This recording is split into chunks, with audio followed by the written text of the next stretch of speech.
بابا هلوټه مات کا درکو مخزیا بلکه غله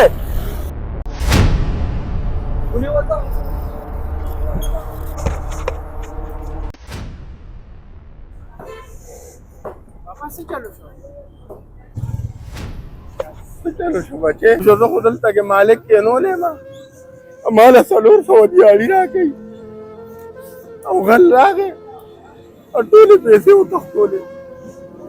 کم سے کم 1200 روپۍ به وي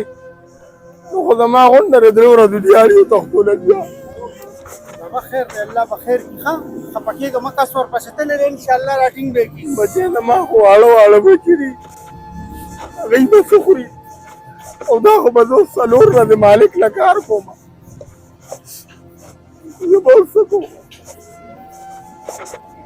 بابا خیر دی حوصله وکړه کس ورپسې تللی دی الله به خیر کړي ښه الله مالک دی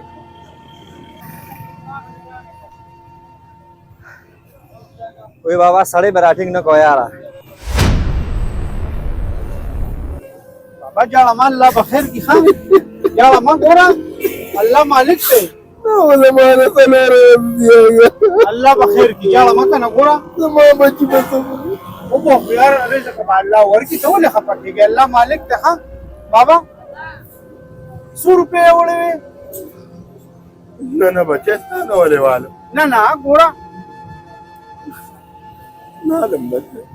دا لږې پیسې ځان سره کېږه خیر دی بابا ښه څه شم یې خدای بچی الله دې عزت وکړه قدردان شي دا والا خفه الله دې عزت وکړه بچی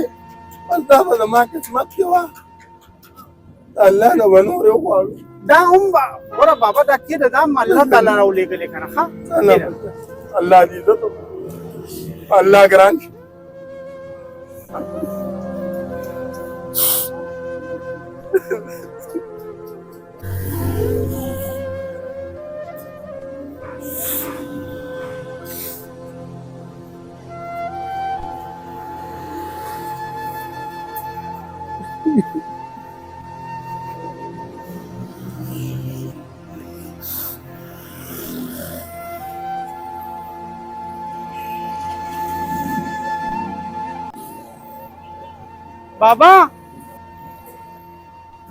بابا تاسو لږ راشه دې خوا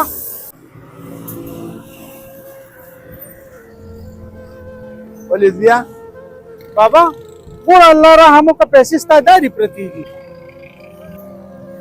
بابا هغه پیسې جوړ دغل نه الله دلته غورځولي دي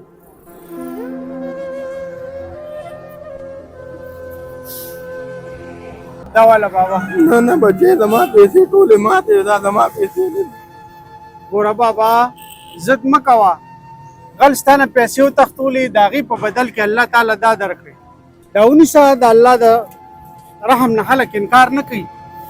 الله دې مل شه